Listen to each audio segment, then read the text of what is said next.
On the final day of May in 2009, a sense of routine filled the air at Rio de Janeiro's Galeão International Airport. Passengers from all corners of the globe carrying stories and dreams boarded Air France Flight 447. Their destination was the city of lights, Paris, a journey that promised a new day in a different hemisphere. The evening was like any other, with the familiar sounds of a busy airport and the anticipation of travel. The flight was scheduled to be an 11-hour overnight trip, a common and well-traveled route that connected South America to Europe. For the 216 passengers and 12 crew members, it was simply the beginning of another long-haul flight across the vast expanse of the Atlantic Ocean, a trip many had likely made before without incident. The journey began under the cover of a Brazilian night. The aircraft, a modern Airbus A330, lifted off the runway and ascended gracefully into the darkness. It climbed towards its cruising altitude, a silver bird against a star-dusted sky. The initial hours of the flight were completely unremarkable, following the standard procedures that govern international air travel. The pilots communicated with Brazilian air traffic control, their voices calm and professional, reporting their progress as they guided the plane northward along the coast. Everything was proceeding exactly as planned. Inside the cabin, passengers were settling in for the long night ahead, some watching movies, others trying to sleep, all blissfully unaware of the unfolding drama that was soon to grip their flight. As Flight 447 ventured further from the coast of Brazil, it approached a point of transition. 3 hours into its journey, the crew made a final routine radio call to report that they were passing a navigational waypoint. This was standard procedure, a digital handshake confirming their position before they flew beyond the reach of ground-based radar. The plane was about to enter a vast, remote stretch of the mid-Atlantic Ocean, an area where direct communication with air traffic controllers on the ground would become intermittent. This was not considered unusual or dangerous. It was a known feature of transoceanic flights. The crew and the aircraft were now on their own for a time, guided by sophisticated onboard systems and the silent stars above. The moment the aircraft crossed this invisible line, it slipped into a communication void. At 1:49 a.m. local time, it disappeared from the screens of Brazilian radar surveillance. This was the last time any human on the ground would have a confirmed visual on the plane's location. From this point forward, the fate of Flight 447 would be shrouded in a deep and terrifying mystery. The transition from a routine flight to a global enigma happened in an instant, silently and unseen, over the dark, churning waters of the ocean. The world would not know for hours that something had gone terribly wrong, that a state-of-the-art airliner had simply vanished from the sky, leaving behind only questions and a profound sense of loss. The vessel for this fateful journey was an Airbus A330-203, a marvel of modern aviation technology. This wide-body, twin-engine jet was known for its impressive safety record and advanced automation. It was a relatively young aircraft, having entered service just 4 years prior, and was equipped with the latest fly-by-wire technology. This system replaces conventional manual flight controls with an electronic interface, where computers interpret the pilot's inputs and adjust the flight surfaces accordingly. The A330 was designed for long-haul routes capable of flying thousands of miles without refueling. On that night, it was flying at an altitude of 35,000 feet, a standard cruising height where the air is thin and the engines can operate at their most efficient, carrying its passengers smoothly above the weather below. At the controls of this sophisticated machine was a team of 3 experienced pilots. The commander of the flight was 58-year-old Captain Marc Dubois, a veteran pilot with over 11,000 hours of flying experience. He was a seasoned professional, trusted to lead his crew and ensure the safety of everyone on board. Assisting him were 2 first officers who would share the flying duties during the long flight. The first officer on the initial leg was 32-year-old Pierre Cedric Bonin, who was at the controls as the plane entered the critical weather system. The relief pilot, 37-year-old David Robert, was also in the cockpit, ready to take over to allow the others to rest. Together they formed a competent and well-trained team, prepared for the routine challenges of an overnight oceanic crossing. The cabin was under the care of a team of 9 flight attendants. Their role was crucial, not just for providing comfort and service to the passengers, but for ensuring safety and order within the aircraft. They were trained to handle a wide range of situations, from medical emergencies to turbulent weather, with calm and professionalism. On this particular night they moved through the aisles, attending to the needs of the 216 passengers who had entrusted their lives to Air France. The passengers themselves were a diverse group, a microcosm of the global community. They came from 32 different countries, including France, Brazil, and Germany. They were business travelers, tourists, families with young children, each with a unique story and a destination they would never reach. The combined experience of the crew and the advanced technology of the aircraft should have made this flight a safe and uneventful one. The Airbus A330 was equipped with multiple redundant systems, designed to prevent a single failure from causing a catastrophe. The pilots were well versed in the aircraft's operations and the procedures for flying across the Atlantic. Yet, in the face of an unexpected and violent storm system known as the Intertropical Convergence Zone, this combination of human expertise and technological prowess would be tested to its absolute limit. The events that unfolded in the cockpit would challenge everything we thought we knew about aviation safety and the complex relationship between pilot and machine. As Flight 447 flew deeper into the night and further over the ocean, it entered a region notorious among pilots. This area, known as the Intertropical Convergence Zone, is a band near the equator where the trade winds of the northern and southern hemispheres meet. This convergence forces warm, moist air upward, creating a line of powerful, towering thunderstorms that can stretch for hundreds of miles. While pilots routinely navigate through or around these weather systems, they can be unpredictable and contain extreme turbulence, ice, and lightning. The flight plan for AF 447 took it directly into this volatile region, a decision that, while not unusual, would have dire consequences on this particular night. The crew was aware of the weather ahead, but the severity of the storm they were about to encounter was far greater than anticipated. The last verbal communication from the cockpit was calm and routine, giving no hint of the impending crisis. The pilots had reported their position and confirmed their flight path, their voices steady. After this point, the aircraft was expected to check in with air traffic controllers in Senegal as it entered African airspace. However, this call never came. For hours, as the plane flew through the communication dead zone, controllers on both sides of the Atlantic assumed everything was normal. It was not uncommon for a flight to be out of contact for short periods during an oceanic crossing. The silence was not immediately alarming, as the flight was scheduled to re-establish contact later in its journey. The world slept, unaware that a state-of-the-art jetliner was fighting a losing battle against the elements. On board the aircraft, the situation was rapidly deteriorating. The plane flew into a dense cluster of storm cells, where supercooled water droplets instantly froze on contact with its exterior surfaces.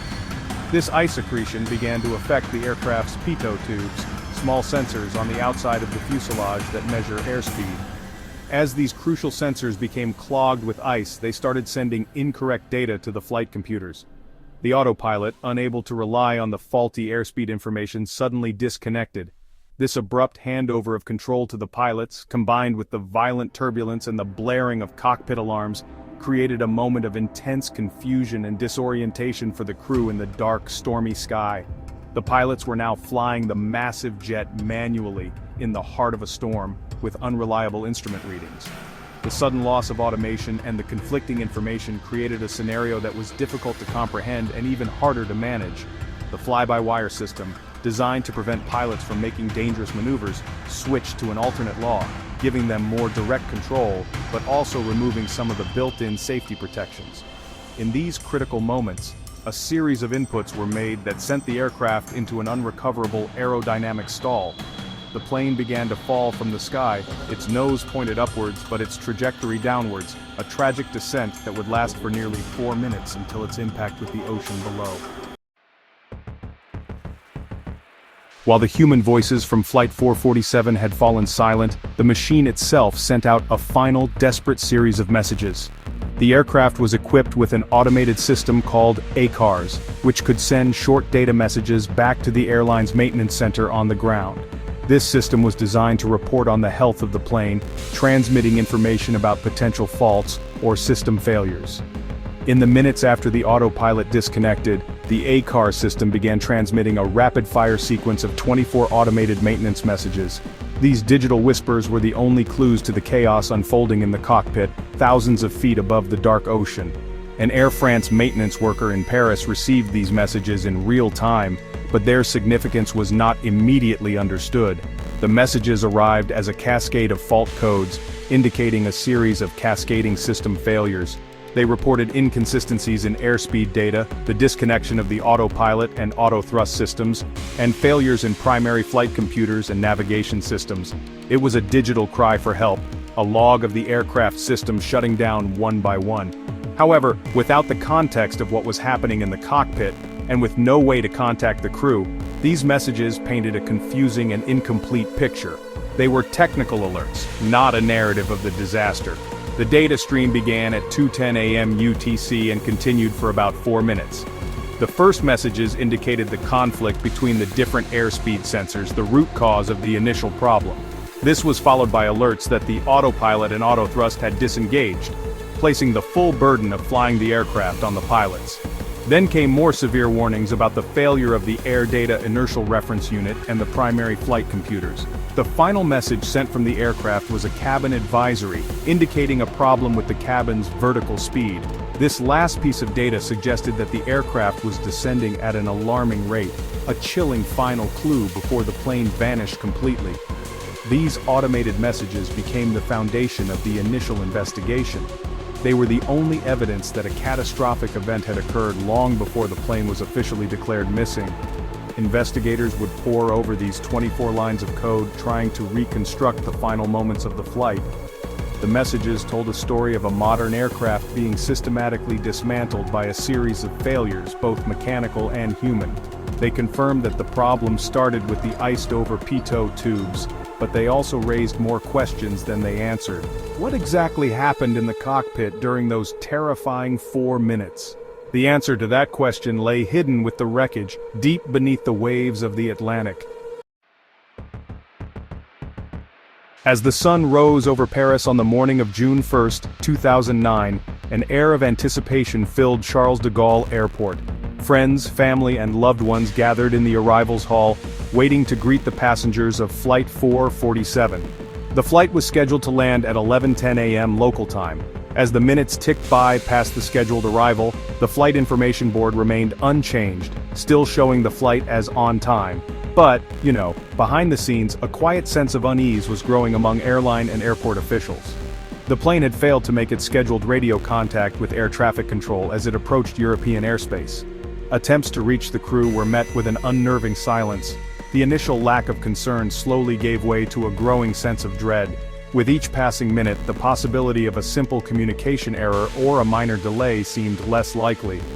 Air France officials began to implement their crisis protocols, trying to piece together the last known information about the flight. They reviewed the automated ACARS messages that had been received hours earlier, and the gravity of the situation began to set in. The technical jargon of the maintenance alerts now read like a chilling premonition of disaster. The silence from the cockpit was no longer just a missing check-in, it was a sign that something catastrophic had happened somewhere over the vast, empty expanse of the Atlantic. By mid-morning, the information board at Charles de Gaulle was updated. The status of Flight 447 changed from on time to delayed, and then, ominously, it was removed from the board entirely. The waiting families were ushered into a private area, away from the prying eyes of the public and the media. It was here that they would receive the devastating news that no one ever wants to hear. Air France officials with heavy hearts had to inform them that contact with the flight had been lost, and that the aircraft was officially missing. The initial shock and disbelief gave way to waves of grief and anguish as the reality of the situation sank in. A routine trip had turned into an unimaginable tragedy. By the afternoon, the news had spread across the globe. The mysterious disappearance of a modern passenger jet, filled with people from all over the world, became a leading international headline. The French government confirmed that a massive search and rescue operation was being launched, a coordinated effort between French, Brazilian, and other international authorities.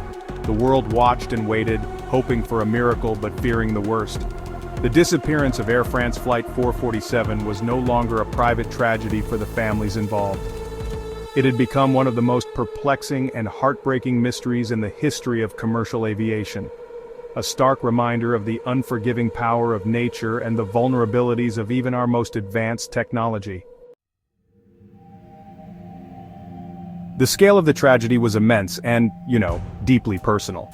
On board Flight 447 were 228 individuals, each with a life, a family, and a future that was, sadly, abruptly extinguished in the dark waters of the Atlantic.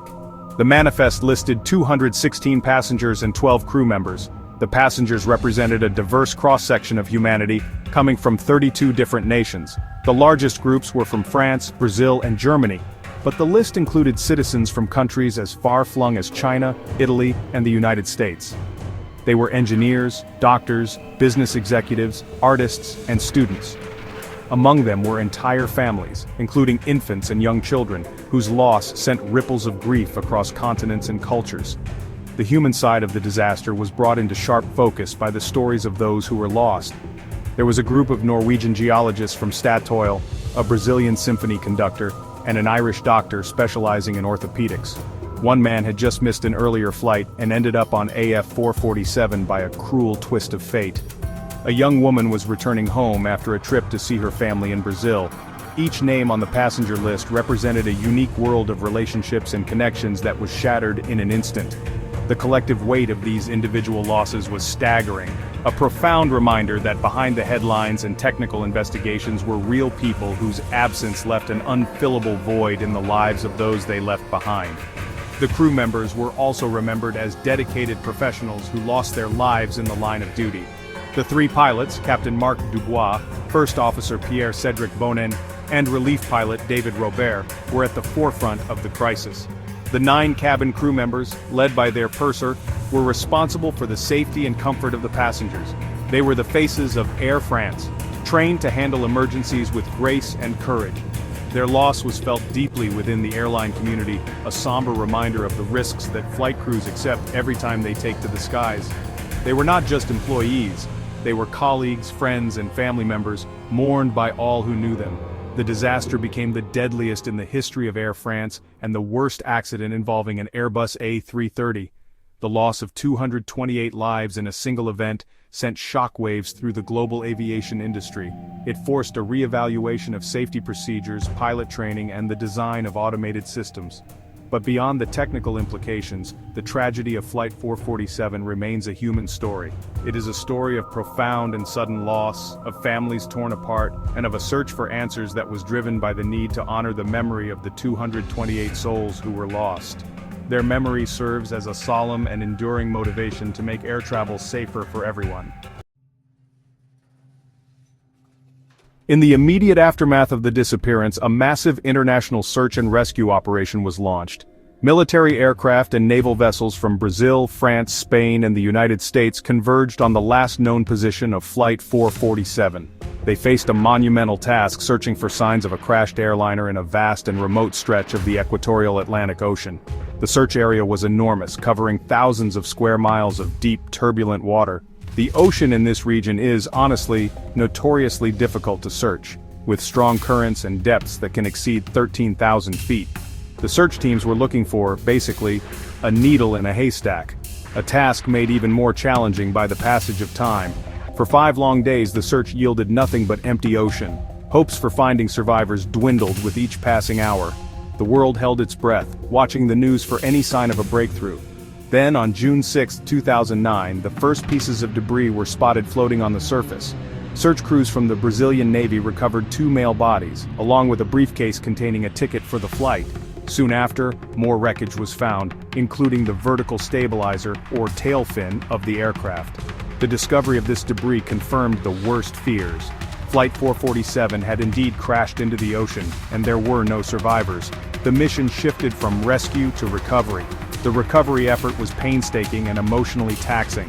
Over the next few weeks, search teams scoured the surface of the ocean, recovering floating wreckage and the remains of 50 victims. The debris was spread over a wide area, carried by the powerful ocean currents. Each piece of recovered wreckage was carefully cataloged and sent for analysis, as investigators hoped it might provide clues about the plane's final moments.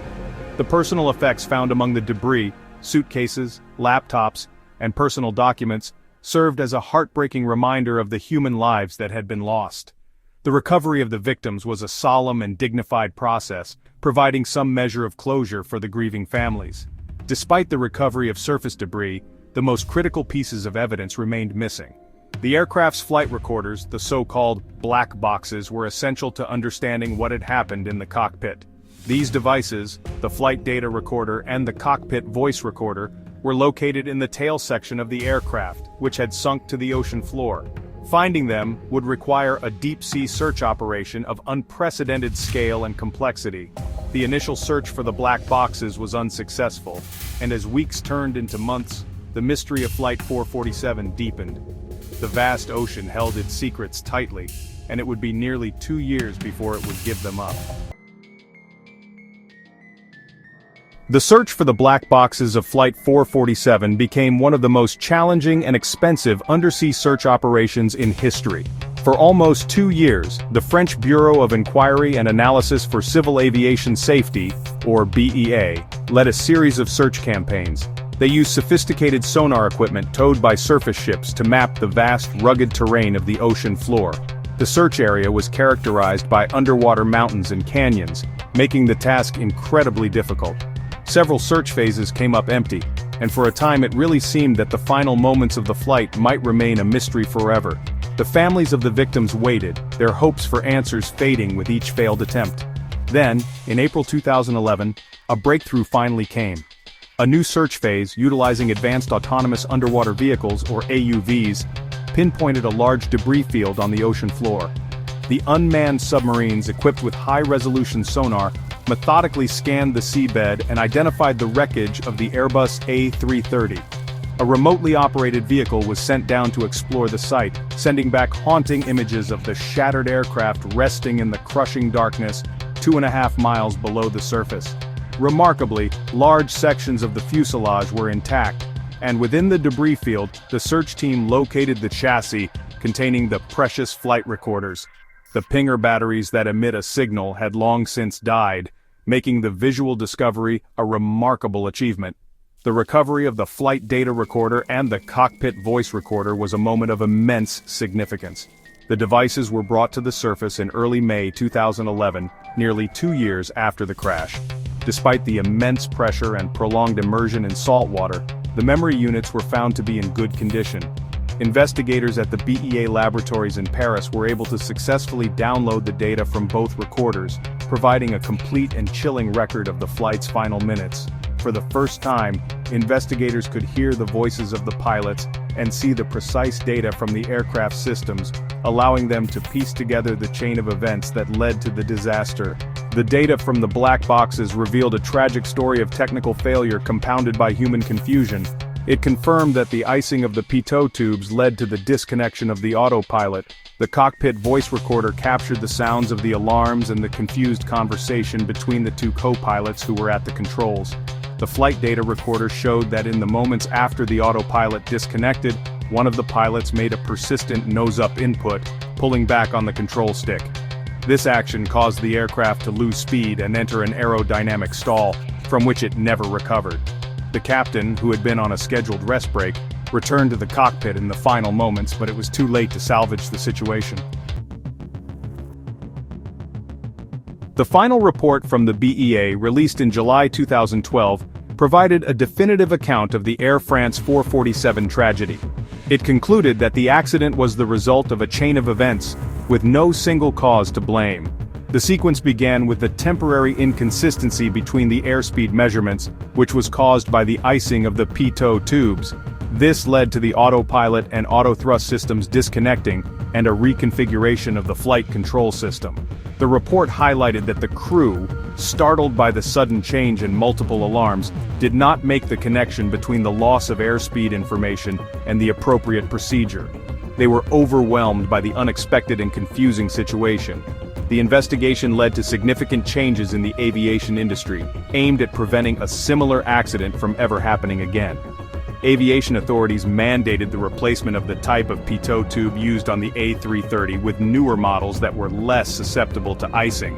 More importantly, the crash highlighted critical shortcomings in pilot training.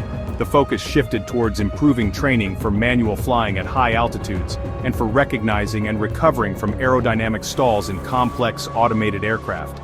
Airlines around the world revised their training programs to better prepare pilots for upset recovery. how to handle the aircraft when it enters an unusual or dangerous state. The role of technology and automation in the cockpit also came under intense scrutiny.